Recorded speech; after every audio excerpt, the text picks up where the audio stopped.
Hey, welcome to Unlocking Black History. This is Kevin Zimmerman, and I want to share with you today um, five reasons why I really think that if you haven't had the opportunity to do so already, why you should attend the Obama Presidential Center. The I went actually during the grand opening. I was there on Juneteenth when they had the grand opening, and I stayed there for approximately 3 days. And we had a ball. We not only enjoyed the Obama Presidential Center, but I had to get in my Chicago dog and deep dish pizza. But one of the things I want to tell you, or that I want to emphasize, is that I've been to presidential museums all across the country. I really have. I've had the wonderful opportunity to date, have visited 47 out of the 50 states within the United States. And of course, I've traveled abroad. Uh, the Obama Presidential Center is like no other. It really isn't. And the first reason, my first takeaway that I want to share with you, is that it provides an experience of American history through a modern lens. When you visit the Obama Presidential Center, it's more than a museum. It explores the presidency of Barack Obama while placing it in the broader story of democracy, civil rights, civil engagement, and the ongoing work that needs to be done. And I like what they did with that. I really like what they did with that because when I've visited presidential museums, I apologize. When I visited presidential libraries, what those places exhibited was they captured everything primarily about that individual that was president. They captured uh, those things that seemed to have been in the past and that they stay there. That event happened in the past. This is what surrounded them in that event in the past, and they stayed there. That's not what the Obama Presidential Center does. The Obama Presidential Center um, sits on 19.3 acres. The museum is only just one aspect of the entire presidential center. The entire presidential center is connected to historic Jackson Park on the south side of Chicago, which is also a vital point that I want to make. Often we hear when the city Chicago comes up, um, other than the Chicago Bears and Bulls and Cubs, of course, uh, you hear negative assertions to the city of Chicago. Chicago is a beautiful city. In spite of the language that you may hear, Chicago is a very beautiful city, and but Chicago is also a city that knows far too well the impacts of disinvestment that took place starting in Chicago during the Great Migration when Black families began or Black people began to escape the Jim Crow South. In search of better opportunity. And then when they got to Chicago, of course, the south side of Chicago emulates, it demonstrates disinvestment that took place during the time that blacks came from the South, escaping Jim Crow to the North for better opportunity. And then when they got there, white Americans began to leave that area that we know in history as white flight. And not only did they leave, but all of the resources and the fundings and everything that it took in order to make a area prosperous and thrive and effective, they moved all of that out when the black people landed in the south side of Chicago. And what Barack and Michelle Obama did was they brought the entire world back to the south side of Chicago. And I love every bit of it. It says a whole lot about what they did there. So when you go, that's what you're investing in. In many cases, when we go places and we support events at the various places that we go, we're investing in that community. We're investing in a place that is supported by pretty much well-funded location. But when you go to the Obama Presidential Center, yes, you are now investing in Black America. You're investing in a Black community. You're investing into something that could help build that community. And they deliberately did that because they wanted to be known that that location matters, those people matter, that place matter, which is something that we've seen distant regarding blacks in America when it comes to us trying to build things, have things, invest in things, and we often face resistance when it comes to that. But that's not what took place on the side of Chicago. You're going to love to make things better in your own community, in your own city. What can you do to make things better in your own state? What can you do to make things better in your own country?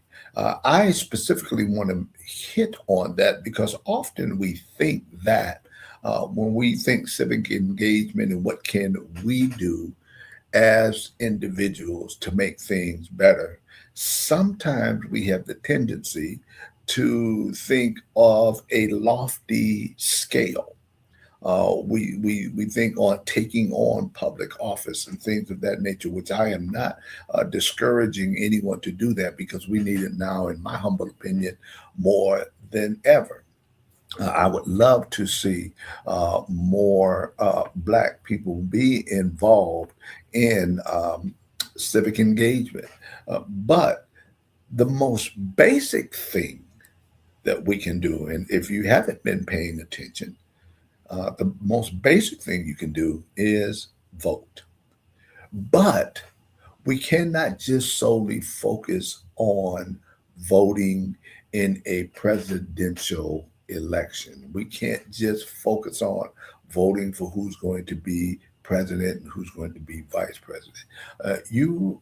I encourage that you highly consider starting with voting in your own community. Start right there. Start in the county that you live in. Consider the city that you live in. I'm not talking about who's in the Senate and who's in the House and who's in the presidency. I'm talking about starting right there in your own city, because this is really where you will make the most impact. It's important, in my humble opinion, to vote in every election that's involving you, if that be in your local government, if that be within your own state, if that be at the presidential level. It is very, very important that you make your voice heard. You make your voice known. Make your matters and your issues known. If you want something better for your community, vote. If you want something better for your race, vote. One of the most successful tactics that has gone against Black Americans is the deterring our vote, making you feel that your vote doesn't matter, trying to persuade you not to vote. And history tells you that story. All you have to do Let's take history into consideration. Whenever it gets to the point that people were willing to kill black people to prevent them from voting, that should tell you a story. As time evolved, it went from, okay, you can't legally kill us to stop us from voting, but what we would do is implement voter suppression measures. Why do you think they go through all of this trouble? Why do you think recently, here in 2026, that we saw or we see or we are witnessing racially motivated gerrymandering made legal once again? I live in the state of Texas, so I see it all around me. In the state of, I want to say it was Tennessee, or one of the, I know it's a southern state, either Tennessee or Mississippi, but one of the southern states, they stopped the voting process dead in their tracks while the process had already begun, mid cycle, stopped it so that they could implement a racially motivated gerrymandering map to give them an advantage. Why do you think people go through all of that trouble? Because the black vote has power. One of the things that the Obama Presidential Center is going to do is to encourage you to get involved in civic engagement, get involved in democracy, get involved in your own community. Don't expect for somebody else to do something for you. You get involved yourself. My third takeaway, um, while I was at the Barack Obama Presidential Center, was for you to explore. Hopefully, you get there and you can explore the beauty and the architecture and the green spaces that's there. Now, you may have heard some things about the building and the design of the building and how the building looks. Um, the world renowned architects that built that building, which was the museum itself, uh, the motivation around that was actually four praying hands coming together. That's what the motivation behind the shape of that building means. It's actually four praying hands coming together.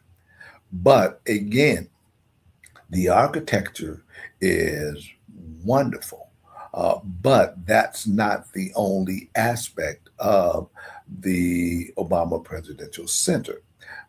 It has a walking path and it has garden trails and it has places where you can just sit in the quiet and contemplate.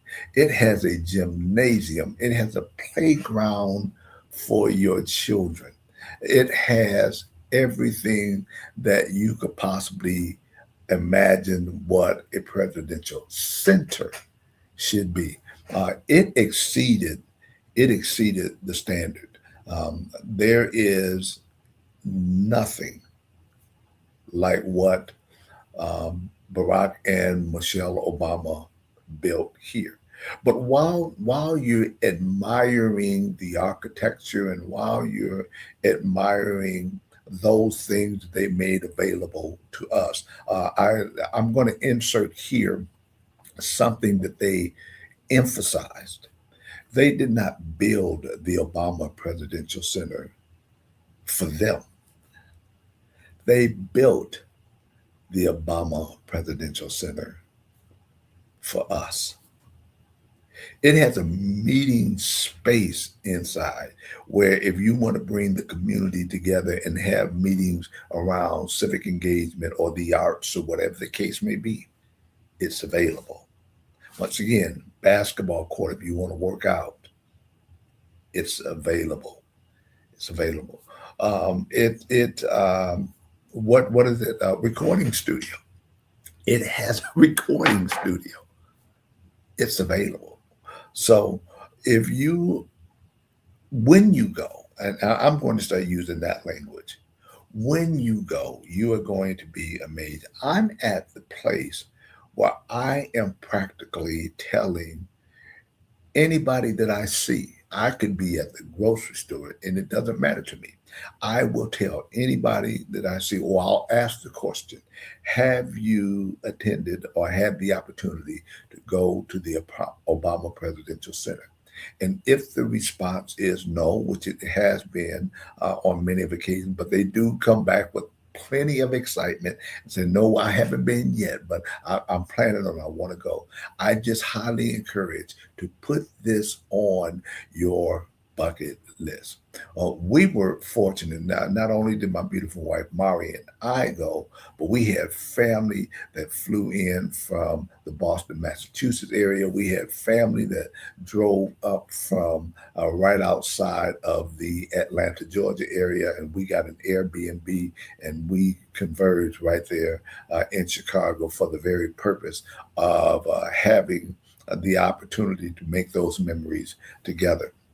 But you will see the beautiful architecture that's there when you attend. And once again, the world renowned, I think the last name is Seen. I can't remember the first name of the man and the woman. I believe they're husband and wife, but the scenes when they built that building is emblematic of four praying hands coming together, but they made the entire campus interactive, and it is wonderful. So that's one of the takeaways that I experienced and that I wanted to share with you on this broadcast today. Point number four is you'll be able to see regarding Barack Obama some rare presidential artifacts and interactive exhibits while you're there. Because you can see like historic documents, campaign memorabilia, presentations, and it's immersed in him telling his own story and that kind of thing. But what's really impressive to me, and when I mention artifacts, I encourage that you go look at it and that you have your children go look at it. Because one of the things that's on display at the Obama Presidential Center is his Nobel Peace Prize that he won, by the way. Just wanted to make sure I place emphasis on that. But the reason I say this is if you're like me, um, meaning I was born, in the early 1960s. I'm a baby boomer. And we were ecstatic when Dr. Martin Luther King Jr. was awarded the Nobel Peace Prize. Even to this day, we hear the term Nobel Peace Prize. But I want to ask you a question right here. Have you ever seen one? Have your children ever seen one? Barack Obama has his Nobel Peace Prize on full display at the Obama Presidential Center, amongst many things that you will enjoy seeing while you're there. But you will actually be able to physically lay your eyes on a Nobel Peace Prize, and you will have that opportunity not only for you to grow, but for you to share with your children and the upcoming generation exactly what is a Nobel Peace Prize and what is it for. And I'm going to leave that for you to do. I'm not going to highlight it here. That moment I'm going to preserve for you, but it means the world. It's going to mean the world to you when you do that.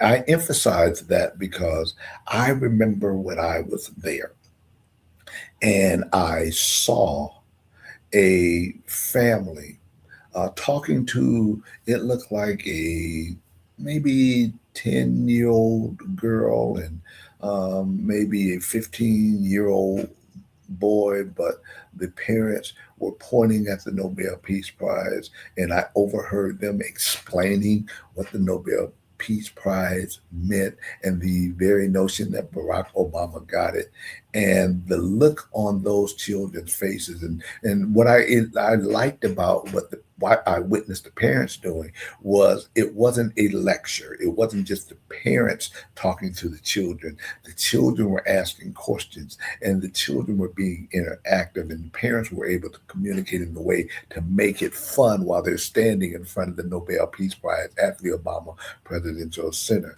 And then one young lady said, I got it. The girl, the 10-year-old, looked to be a 10-year-old girl, said, okay, I got it. I know what it is now. And she recited back to her parents what that Nobel Peace Prize meant to her and why she thought he had got it. And I just thought that was one of the coolest things that I could have ever witnessed. But I can imagine what that would do for you if you had your children or members of the next generation with you while you're pointing something like that out at the Obama Presidential Center. But in addition to that, you'll see live documents, not live documents, real documents that he has on display while he was in office. But I even saw a pair of sneakers. He even had a pair of personal sneakers in there that's on display. So it's an array of things that's there that you will be able to share with the next generation, or even be educated yourself. But that those things I thought were pretty noticeable, and I thought it would be something that I could share with you to encourage when you go that you also to go see it amongst that and many other things. The last takeaway that I have of the Obama Presidential Center was that it celebrates hope, leadership. I'm sorry, it celebrates hope, leadership, and civic engagement. Once again, it celebrates it. It talks about the upward trajectory of all of us, but it all ties into with our involvement. Um, I remember growing up, and no matter what family member I spoke to, they made sure that they emphasized that there is absolutely nothing, and I mean absolutely nothing, that anyone can deny you from obtaining as long as you don't lose hope. And that is an effort I believe that Barack and Michelle Obama tried to emphasize as well. That they really encouraged and celebrate the power of hope. But that's those five takeaways that I wanted to share with you uh, while I was at the Obama Presidential Center. So, takeaway number one was to experience American history through a modern lens because often that's not what we see when we're looking at history. We're always looking at it from the lens of the past. I felt they did a very good job of allowing us to see it in modern day time. It inspires us to make a difference. Point number two. Not only to expect what your leaders that you vote for can do, but how can you get involved at the very basic level? Just sharing with people the importance of voting, you voting for yourselves, but what can you do at your level? Point number three is to explore the beautiful architecture and the green spaces. I didn't even talk about the gardens, which is all around, and it's tied to the historic Jackson Park. And so it has beautiful walking trails where you can just have some solemn time while you're there walking it and just taking it all in, enjoying the nature that the campus itself provides. You can see rare, presidential artifacts, points number 4. They got interactive exhibits, but I share the story with you here about watching the family talk to the 10-year-old, and I believe 10-year-old and the 15-year-old about the Nobel Peace Prize and what the Nobel Peace Prize meant. And be quite honest with you, that was the first time I saw one with my own eyes. And imagine if you share that with the next generation. And it celebrates hope, leadership, and civic engagement was point number 5 that I shared with you on this live stream. And those are 5 primary reasons that I would encourage that if you have not had the opportunity to visit the Obama Presidential Center, put that on your bucket list. Now, I will say the last that I checked when it comes to being able to have access to the museum was sold out through the month of October, and you could not get in there until November. And that happened before we even left Chicago. And we were there from, the 19th, the 20th, and the 21st. And it had sold out that fast. So I do want to encourage that prior to going, that you go on the website and check for availability if you want to get into the museum. Now, the museum is the only thing I think that incurs a cost.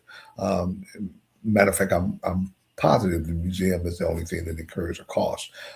Everything else on that 19.3 acres of land you have access to, and you can go to visit at any time. And when you go, I encourage that you don't go in conjunction with something else.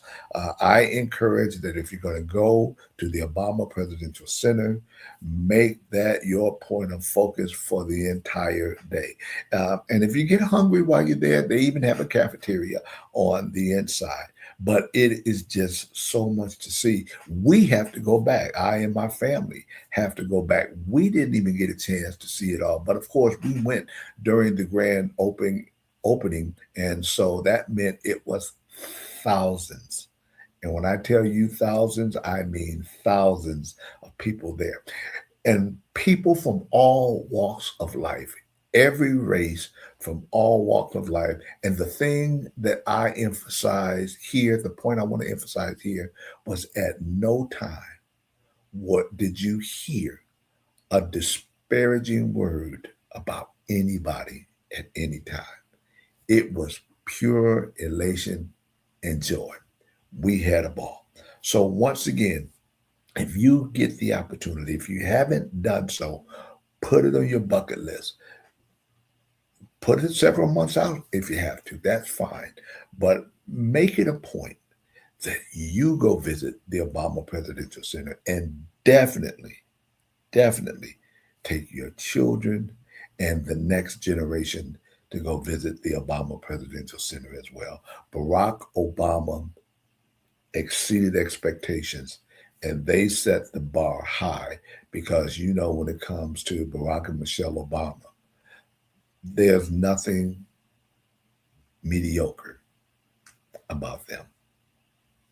I'll see you at the next live stream. Take care.